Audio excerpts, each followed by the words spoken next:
Discovered my stepdad's message about preferring me away, so now I choose not to stay at my mom's house. I'm 21, female, and in my junior year of college. My school is about 3.5 hours away from home, so I usually only go back during breaks. My parents have been divorced since I was 7. They're both remarried now, each with their own new families. My mom married Rich, she's 47, he's 48, and together they have 2 boys, my half-brothers, who are 8 and 10. My dad, 50, and my stepmom, 45, have a 12-year-old son, and I also have 2 stepsisters, 22 and 24. Growing up, I really felt like I got along with everyone and had a pretty good childhood, all things considered. This summer, right before I left to go back to school, something happened that completely changed how I feel about being at my mom's house. Rich was coaching my brother's soccer team and had given me his phone so my youngest brother could play a game. At one point, the phone shut off, so I plugged it into my battery pack. When it turned back on, I saw a text message pop up. It was from Rich's brother, replying, "Yeah, that's rough, but at least she's gone most of the time." Curiosity got the better of me, and I glanced back at the original message. Rich had basically said he always preferred when I was at my dad's house, and added that all step-parents probably feel the same way, so he didn't feel bad about it. I felt like I'd been punched in the stomach. I didn't look at any more messages. I just handed the phone back to my brother like nothing happened. But internally, I realized I didn't want to stay there anymore, not just because of what I read, but because I hated the back and forth of having 2 houses. I never chose one before because I love both my parents. They always insisted they're happy when I'm around, and that they missed me when I was gone. I believed them, I really did, but I guess this is just part of growing up, figuring out when things aren't what you thought. From then on, I decided I'd only stay at my dad's place during breaks. I told my mom I'd just be staying there from now on, but I didn't say why. I made up an excuse about how it would be easier, and mentioned that I never liked shuffling between 2 houses anyway. I haven't told my dad and stepmom the real reason, either. I just said my mom was having work done on her house. They're pretty thrilled I'll be around more, at least, that's the impression I get. My mom, on the other hand, is upset. I can hear it when we talk, and I can tell she doesn't understand what changed. But the truth is, I don't want to start a fight between her and Rich, and I definitely don't want to turn this into a huge deal. I'm already thinking about living at home for a while after I graduate so I can save some money. It just makes sense to have one home base.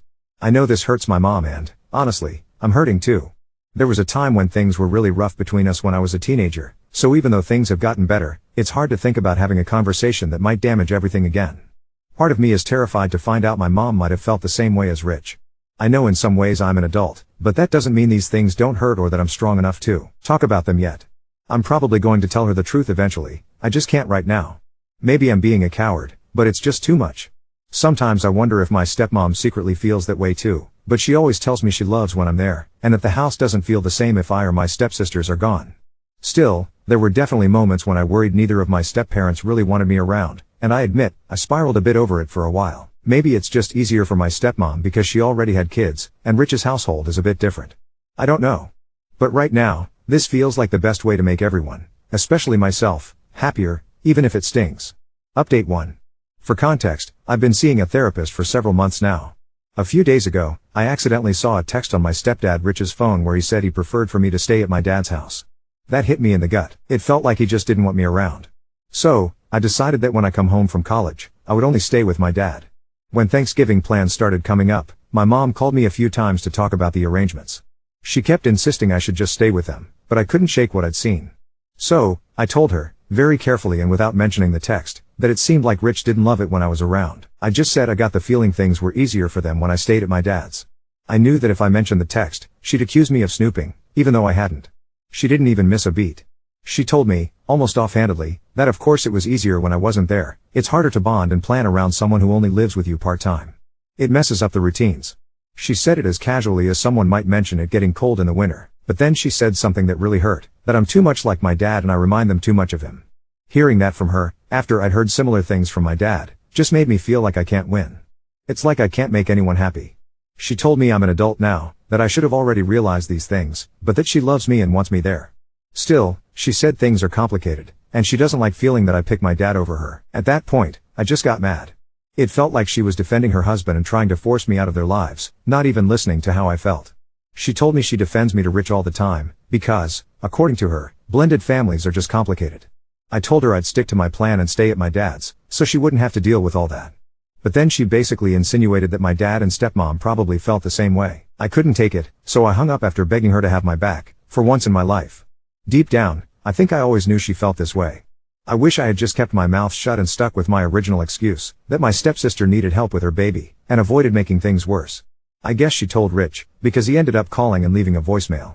He apologized, said sorry if anything he did or said made me think he didn't want me around, but he never denied any of it. It didn't make me feel better, not at all. I'm not planning to return his call. Since then, I haven't really talked to my mom or Rich. I did text to ask about Thanksgiving times, since I always have to juggle between houses, but I haven't heard back. She sometimes does this, goes radio silent until she feels guilty or needs something, so I'm not too worried. Still hurts, though. Some people have told me it might be unfair to my stepmom, or my dad, for me to stay with him full time, because they might feel the same as my mom and Rich, but honestly, where else am I supposed to go? My boyfriend says I could stay with him at his parents' house, but it'd be so hard to explain all that, and besides, they're from Mexico, so I'd need to go home anyway to get my passport. So I'm staying at my dad's, hoping, really hoping, that he and my stepmom don't feel the same way as my mom and Rich. But if even my own mom feels the way she does, it's hard not to think my dad probably does, too. That's honestly a tough thing to sit with. I don't plan to tell my dad any of this. If you've had divorced parents, you know how it goes. If you complain about one, the other just uses it as ammo, or turns it into something about them. It never actually helps. I wasn't a bad kid, either. I always got good grades, played sports, held a job, and honestly tried my best not to get into trouble.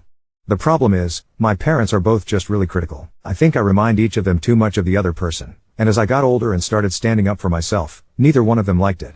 I don't regret sticking up for myself, but I do regret how it's made everything so cold. I did talk to my dad about staying over for Thanksgiving, and he said he was thrilled to have me. He said both he and my stepmom love having me there, but sometimes I wonder if he exaggerates a bit. Part of me is terrified that if I gave them the chance, I'd find something similar to what I saw on Rich's phone. But I'd rather not know, honestly. No way am I going through my stepmom's phone. I graduate next year and had thought about living at home for a bit to save money. Now, I don't really feel like I belong at either house. My boyfriend and I have talked about moving to the coast after college, and honestly, that idea just sounds better and better. All of this really makes me see my entire childhood differently. I can't shake the feeling that maybe I was never really as wanted as I thought. It hurts. My boyfriend keeps trying to help me see things in a different light. He says maybe it's freeing, in a weird way. I always felt like I owed my parents everything, like their happiness was my responsibility, but now, I don't know, maybe I don't owe them that. Maybe I am free. There is one bright spot. My boyfriend told my friend he plans to propose to me in the spring. That's actually exciting. We've been together for years, and I never wanted to be married before I was 25, but with everything going on, who knows? Update 2. Thanksgiving blew up before it even started. The day before, I got a DM on Instagram from Rich's sister-in-law, his brother's wife. We follow each other because of the boys' games, but we've never messaged. She said she didn't want to be in the middle, but she also couldn't stand the way I'd been talked about, and then she sent screenshots. It wasn't just that one text. It was months of them trading little digs about me, how I throw off the rhythm, how it's nice not to have to plan around a part-time kid, how I sound exactly like my dad when I get opinionated. There were also a few messages where my mom told him to knock it off and a couple where she vented about feeling like I pick sides. I just sat on my bed and shook. I didn't answer her. I didn't know what to say. I still wasn't planning on telling my dad anything. But the universe had other plans. Thanksgiving morning, my stepmom asked me to ride with her to pick up pies. My phone was connected to her car, and of course, because that's my life, a preview flashed across the dash. It was one of the screenshots, the part-time kid one, because I had pulled it back up to see if I'd imagined it. She didn't say anything at first, just reached over and turned the music down, and then she said my name the way she does when she's about to make me eat something green. I lost it. I told her about the text I'd seen in the summer, the call with my mom, the DM the night before. I told her I'd been so scared to find out that she felt the same way, and that's why I hadn't said anything. She pulled into this empty church parking lot and cried, and then she called my dad and told him to meet us at home. I was braced for him to get mad at my mom or launch into something dramatic, but he didn't. He looked like someone had told him I'd been walking around with a broken arm for months and never asked for help. He said, "You don't have to pick. You get to pick you," and my stepmom just kept saying, "You live here. You live here." It was the first time in a while I believed anyone. Dinner was actually nice. My stepsisters were there, my little brother was being ridiculous about the roles, and I let myself relax for a minute. Then, because peace apparently has a 30-minute timer in my family, my mom pulled up with my half-brothers and a pumpkin pie. She didn't text first. She just showed up. She stood in the driveway holding the pie like it was proof that everything was normal. The boys ran to me and hugged me so hard my ribs hurt. Rich didn't come. She said he was giving us space. She wanted to talk alone, but I wasn't leaving the yard, so we walked to the side of the house by the trash cans, which is honestly perfect for the kind of conversation we had. She said she didn't want this to become permanent, that she didn't like feeling shut out, that she felt like I was punishing her. I told her I'd seen more than one message. She went very still and very quiet and then said my name like a warning. I told her I wasn't interested in who sent them and I wasn't going to argue about context. I said I wasn't staying at her house anymore, but I'd like to still see the boys and I'd like holidays to be split by actual time and not guilt. She asked if I'd delete the screenshots. I said no. It wasn't about proof for me. It was about not gaslighting myself later when I start telling myself it wasn't that bad. She did say she was sorry for the too much like your dad comment. She said that wasn't fair. Then, in the same breath, she said blended families are complicated. Like that sentence is a bandage that fixes everything. I told her I don't consider myself a complication. She didn't like that. We didn't hug. We did agree that I could come to my brother's next soccer game and that she wouldn't schedule spontaneous dinners I have to say no to. After they left, my dad and stepmom made me sit down because apparently the day didn't have enough heart attacks. My stepmom said she wasn't supposed to tell me yet, but she is bad at secrets and too happy. My boyfriend had called my dad earlier in the week to ask if he could take him for coffee sometime to ask about something. My dad grinned like a teenager. I think that was the first time in a long time I felt like the future could be something we were all looking at in the same direction. Later that night, when I went to grab my passport and a box of old books from my mom's, because I've decided I don't need to leave anything there anymore, Rich was home. He didn't try to stop me. He just stood awkwardly in the kitchen and said he was sorry I saw things that were private venting. I told him I wasn't there to talk and that I'd never gone looking. He asked if I was going to turn the boys against him. That made me laugh, and not in a nice way. I told him I'm going to their game on Saturday and I'm going to cheer for their coach. He didn't know what to do with that. When I got back to my dad's, I had a long text from Rich's sister-in-law apologizing for blowing things up but saying she'd watched this happen with her own stepkids and wished someone had said something sooner. I still haven't responded. Maybe I will when my hands stop shaking every time my phone lights up. I made one decision that felt clean. I'm not staying the night at my mom's anymore. I'll pick up the boys for ice cream, I'll go to games, I'll do lunches. I'm not sleeping there. I texted her that, and she wrote back okay with a period, which is a whole language in our house. It felt weirdly peaceful. Not final, just honest. And then, because apparently we're doing Whiplash as a lifestyle, I got an email about a paid internship on the coast I applied to on a whim last month. Second round interview. If it works out, it would line up almost exactly with graduation. My boyfriend said he'd drive cross-country with me in a beat-up car with no AC and buy gas station slushies the whole way if he had to. I don't know what I'm going to do yet, but for the first time, it feels like the deciding is mine. Update 3. I went to my brother's soccer game with a bag of donut holes and the kind of nerves you can feel in your elbows. It was one of those cold, sunny mornings where the metal bleachers turn your jeans into ice packs. My little brother spotted me first and ran over like he was trying out for track instead of soccer. Rich was already out on the field setting cones. He glanced up, registered that I was there, and did that stiff half nod he does for coaches and crossing guards. I sat next to Rich's sister-in-law because there wasn't anywhere else to sit that didn't feel like I was wearing a neon sign. She handed me a crumpled hand warmer and whispered thank you without saying thank you. I said hi like we were normal people at a Saturday game and not characters from a text thread. It was almost funny, how ordinary it all looked. Capri Suns, folding chairs, the one dad who yells boot it. For every sport like he's trying to manifest hockey. We cheered. I yelled that's my brother. When the 8-year-old whiffed a kick and still knocked it in off his shin, and he turned around and grinned at me like he'd invented soccer. After the game, Rich came over with the team to hand out orange slices. He stopped a few feet away, like there was an invisible line chalked onto the grass between us.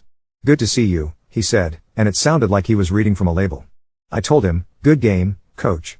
We stood in that sentence for a beat, and then the 10-year-old asked if I could come to pizza. I looked at my mom. She'd stayed near the minivan the whole time, hands jammed in her pockets. She nodded. It wasn't a friendly nod. It was a nod like a permission slip. Pizza was loud and normal. The boys argued over whether root beer counts as a sports drink. Rich talked about a Saturday tournament like it was a weather report. My mom asked about finals and said the word internship like she was biting down on it. I kept it easy and let the boys put pepperoni on my plate. At one point, Rich's sister-in-law leaned over and said quietly, I got cut off from the group chat. She didn't look sorry. She looked lighter. I told her I wasn't going to be anyone's messenger. She said that was the right call. No conspiracies, no whispers. Just a regular goodbye in a parking lot where my brothers tried to fit their entire bodies into my car through the back window. When I got back to my dad's, there was a post-it on my bedroom door in my stepmom's handwriting. Welcome home drawer. She'd emptied the second drawer of the dresser and put my shampoo in the shower caddy like that solved world peace. The Wi-Fi network changed to include my name. She made a joke about my socks mutating in the wash. Then she looked at me, serious, and said it again, you live here. I didn't know I needed a drawer as much as I did until I opened it and cried over an empty rectangle. My boyfriend took my dad to coffee 2 days later. He wanted to do it without me, so I sat in the car out front with a book open to the same paragraph for 40 minutes while a man in a Santa hat argued on speakerphone about turkey fryers. When they came out, my dad had that quiet, stunned look he gets when my little brother beats him at chess. They both smelled like cinnamon. My dad didn't make a speech. He waited until we were home and I was standing in the kitchen pretending the dishwasher requires professional certification. Then he said, "Say no if you want to. Say later if you want to." He went upstairs and came back with a small, battered velvet box I'd never seen before. It was my grandma's ring, the one from pictures in the hallway that I always thought lived in a museum somewhere. "You don't have to use it," he said, and then, a second later, like he couldn't help himself, "I think she'd like it if you did." My stepmom made a noise that was basically a champagne cork in human form. We put the box in my sock drawer. I walked around all night with a weird, grateful ache you get from holding something too important. The second round interview for the internship was on Zoom. I did it from my stepmom's office because the whole house was a construction site of holiday boxes. She kicked off her heels and sat on the floor outside the camera frame and mouth-breathed whenever I started racing. It went well. I could tell by the way the last guy said "we'll be in touch very soon" and made it sound like a promise. An hour later, my inbox pinged with the subject line "final conversation," and my stomach flipped, in a way that was not about pizza. We scheduled it for the following week. Start date in June if it worked out. Coast. Slushies. The kind of map where you trace a line with your finger and it feels like drawing a door. That night, my mom sent a voice memo. I was folding laundry on the floor, making a pile of t-shirts I don't even remember buying. Her voice was quiet enough that I had to hold the phone to my ear like a secret. She said she didn't like the person she'd sounded like. She said she hated that the boys had to ask for permission like a courtroom to hug their sister. She did not say the phrase that makes me want to throw a shoe: blended families are complicated, and I counted that as something. She asked if I would go to therapy with her one time before Christmas. Just to try, she said. She didn't press. She also didn't mention deleting anything. The space between what we did and didn't say felt like a real room for once. I told her yes, one session, after finals. I can do one room. Rich showed up at my dad's 2 days later to drop off invitations to the boys' joint birthday party because apparently we do every milestone in one giant cluster now. He looked wrong in our driveway. My little brother opened the door and did that middle school boy thing where he tries very hard to be manly while also being excited about the mail. My dad came to the door and said hello in his polite voice, the one he uses with neighbors and principals. No chest beating, no lines drawn in gravel. They stood there and talked about turf fields for 5 minutes. I watched from the stairs and felt like I was watching a very careful magic trick. After, my dad tossed me the invites and said, "If you want to go, we'll make it work." No agenda. It has been a long time since no agenda didn't make me suspicious. The last time I went to my mom's, I was surgical about it. I had a list in my head and a timer running. Passport. Old books. The hoodie that still smells like the laundry detergent she buys that I'll never switch to because I'm petty like that. In the back of my old closet, behind a shoebox of soccer medals that are not mine, I found a stack of notes my mom used to put in my lunch in elementary school. I didn't even remember she'd saved them. The paper was wrinkled and some of the ink had bled out into little blue continents from water bottles or spilled applesauce. There was one with a stick figure drawing labeled me plus you and a misshapen sun. She had written, in her quick teacher handwriting, "I hope you never feel like a visitor." I sat down on the floor and read that until the words stopped being words and were just shapes. I took the notes. Not to wave around. To keep me from making my own history too clean, I told my mom I'm spending Christmas in Mexico with my boyfriend's family. I have the passport and the nerves and the language app I'm currently butchering. She took the news like a person trying very hard to hold her face still. "We'll do something when you're back," she said. No guilt. The period at the end of her text was not a weapon this time. I told my brothers we could do a video call and that I'd bring them back candy in packages that we'll all pretend we can't read. The 10-year-old asked if I would bring him a Spanish soccer ball. I said that's just a soccer ball. He said no, a Spanish one, because it's faster. Sure, buddy. Yesterday, I got the internship offer. Full stop. It came in at 8:12 a.m., and I opened it sitting on the floor by the heat vent like I was 8 and waiting for Saturday cartoons. I said yes, obviously, with a professional email that I triple-checked for smiley faces. They're setting up housing for the first month. My boyfriend already has a spreadsheet. My stepsisters have claimed responsibility for a couch that they swear is not cursed. My stepmom cried into the pancake batter and then went out and bought me a plant I have not agreed to keep alive. My dad pulled the spare tire out of the trunk and made me change it in the driveway because apparently if we're changing our lives we're also changing tires. Slushies taste better when you can get yourself out of a ditch, he said, which is either a metaphor or just my dad.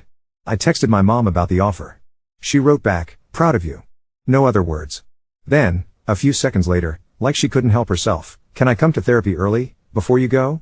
We're going next week. One room at a time. I don't sleep at my mom's." That boundary held and it's starting to feel less like punishment and more like the way my life actually fits. I go to games. I go to pizza. I leave when I need to. I keep the screenshots so I don't lie to myself later, and I keep the lunch notes because I don't want to lie about the good parts either. There was a moment last night, after I accepted the offer and before anybody told anyone's ex-in-laws anything, where the house was dark and quiet and I could hear my stepmom humming in the kitchen and my dad tapping something into his phone and my little brother shouting at a video game. I was sitting on my bedroom floor with the ring box in my sock drawer and the plant trying to look brave on my desk, and for once, the soundtrack in my head wasn't the noise between two places. It was just my future, clicking into gear like a turn signal that finally makes sense. Update 4. The joint therapy session with my mom smelled like peppermint gum and old carpet cleaner. They had one of those tiny trickling fountains in the corner and it made me need to pee the whole time. I sat on the end of the couch closest to the door because I am who I am. My mom was early, which is how you know she was nervous. She smoothed her skirt 3 times and then asked me how finals went, like we were in the world where small talk is a bridge and not a rope you're walking. The therapist had a voice like chamomile tea and started with that "say one thing you want out of this prompt that makes me want to burrow under the couch and live there." My mom said she didn't want to feel like the villain at her own house. I said I didn't want to be everybody's weather system. I brought one of the lunch notes. The "I hope you never feel like a visitor" one. It felt dramatic and also like the only true sentence I had. I slid it over and watched her read it like it might be a trick. She touched the corner the way you touch a baby's sock. She cried in this quiet, embarrassed way that made my throat hurt. She said she remembered drawing the sun crooked because her pen was running out and she was late for bus duty. She said she didn't know how to be 2 kinds of mom in one kitchen. No excuses. That part she said like she was stapling the words to the table. She told me she started seeing someone on her own last week because she didn't like the person she'd been in those messages, and she wanted to stop confusing complicated with license to be careless. Hearing her take responsibility without immediately flipping it into a thesis about blended families was like somebody turned the volume down on a speaker I didn't know was blasting. She asked if I would be okay if she told the boys that I wasn't sleeping over anymore because I have my own house now, full stop, not because anyone did anything wrong, not because I love them less. She said house like it was a new word. I said yes. The therapist asked if there was anything else either of us needed on the table before Christmas. My mom looked at me and said, "I won't ask you to delete anything." I didn't expect that. It landed like a clean dish in the rack. I told her I'd go to the party in the next game, and beyond that we'd move one door at a time. The boys' birthday party was at a trampoline place that smelled like rubber and sugar and childhood concussions. I brought earplugs and 2 Sharpies to write names on cups because I'm somebody's auntie now apparently. Rich did the coach voice thing with the kids but stayed out of my orbit like the floor was lava around me. Good. My mom hustled to make sure the candles were even.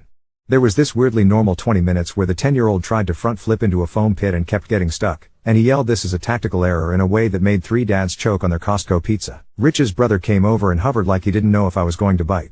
He apologized for being in those texts and said something about patterns that sounded rehearsed and true at the same time. He said their dad remarried when they were little and nobody ever called their kids part-time, they just acted like it, and he's been trying to unlearn stuff he didn't know he'd learned.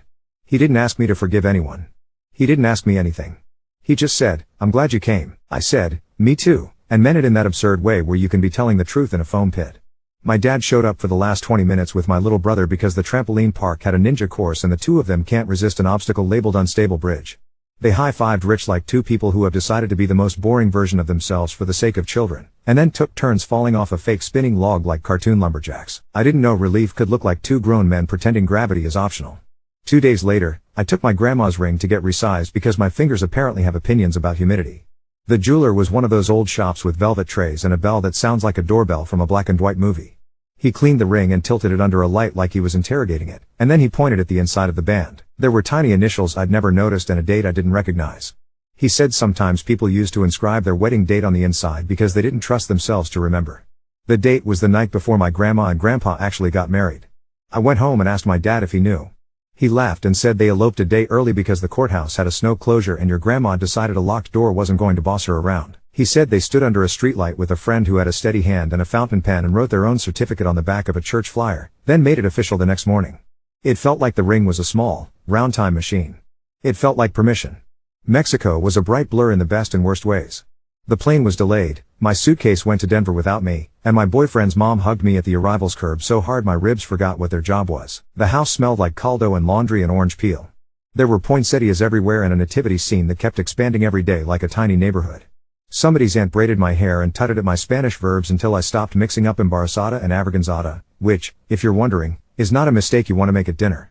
There was a posada with candles and knocking on doors and a piñata that looked like a star and also a medieval weapon. I swung at it blindfolded and almost took out the neighbor's plastic Santa. When the pot broke, candy rained down and the littlest cousin dove in like a linebacker and hugged a bag of lollipops to his chest like a life raft. My boyfriend's abuela gave me a mug of ponche and patted my cheek and said something that I understood later as your family if you want to be. The wanting part landed in my bones. He proposed on the roof on Noche Buena, because of course he did. We were up there to watch fireworks in every direction. The kind that make the sky feel crowded and close. Laundry lines and potted plants and the ugly water tank in the corner that somebody had painted with flowers like a joke. He had his hands in his hoodie pocket like he was just cold. He started talking and I knew before he got to the part with my name. He pulled the ring out and it looked more right in that light than any jewelry ever has. I said yes with my whole body all at once. Somebody down the block set off a fountain that hissed and then crackled loud enough to make all the dogs bark, and my boyfriend yelled something at the sky that I'm pretty sure was "We're doing this" in 2 languages. His mom cried into the dish towel. Abuela kissed the top of my head and whispered a blessing that felt like being wrapped in a blanket you didn't know you were freezing without. I called my dad leaning against a terracotta wall while a stray cat stared at me like I owed it rent. He answered on the first ring and didn't pretend he wasn't waiting. He didn't make a speech. He said, "Good. Good." Then, after a second, "Your grandma would have loved the roof." My stepmom stole the phone and told me she'd already started a folder for the tiny wedding nonsense I say I don't care about and will absolutely care about. My little brother yelled, "Does this make me best man?" from somewhere in the background, and my dad said, "We'll discuss qualifications," like he was selecting a Supreme Court justice. I texted my mom a picture of my hand and the ring and my boyfriend's hoodie sleeve because my suitcase still hadn't found me. She wrote back, "Congratulations," and then called. Her voice swooped around like it was trying not to hit anything. She asked if I was happy. I told her yes. She said she wanted to be helpful and not center herself, and then she actually didn't, which is new. She asked if when I got back we could get coffee and make a list of the things she can do that don't involve lodging. She said she'd like to take the boys to get their little kid clip-on ties and practice wedding manners because apparently she's decided they are characters in a Dickens novel. I laughed and said yes, as long as wedding manners includes not tackling the cake. She said she could work with that. Rich sent a text later that said, "Congratulations to you both." No emojis, no extra sentence to yank debate out of. It was almost comically civil. The boys sent me a video where they screamed "say yes" at the camera even though I already had, and then argued about whether they were going to throw flowers or be security.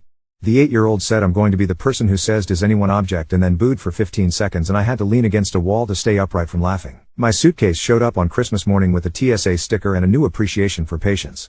We went to church with his family and I stood next to his mom while she sang and I thought about the way my life is going to stretch to include new sounds and wrong verbs and a kitchen where I don't know where anything goes yet. After breakfast, his grandpa took my hand and looked at the ring and nodded like he was approving a blueprint. He asked if my dad was the kind of man who knows how to fix a pipe. I said he is the kind of man who will watch 6 videos and then fix a pipe. Grandpa smiled like that was the correct answer.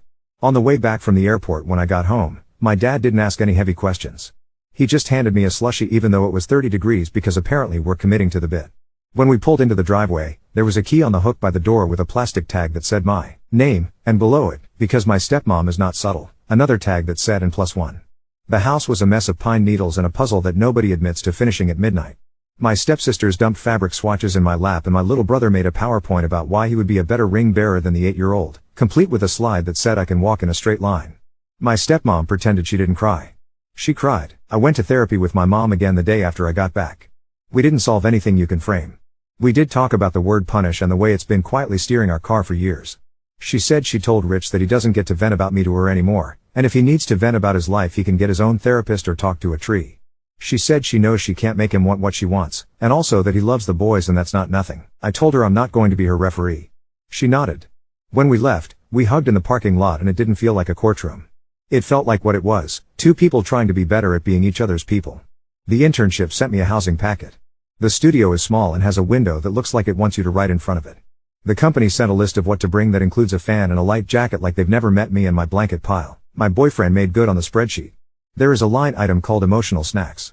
He says we can drive out in June and stop at the world's largest ball of something sticky. My dad says we're upgrading the spare tire. My stepmom put a plant mister on my desk with a label that says your new personality. I still don't sleep at my mom's. I don't have to explain it every time. The boys know which car to run to in a parking lot and nobody checks with a judge. I keep the screenshots in a folder I don't open unless my brain starts lying to me, and I keep the lunch note in my wallet next to my student ID that I'm about to not need anymore. Sometimes I stand in the kitchen at my dad's and hear the house noises, dishwasher, a laugh from upstairs, the fence rattling in the wind, and it doesn't feel like choosing between 2 maps. It feels like saying yes to a road, and when my phone lights up with a text from my mom that just says game at 9. And I write back see you there, it feels like the kind of complicated I can actually hold without dropping anything.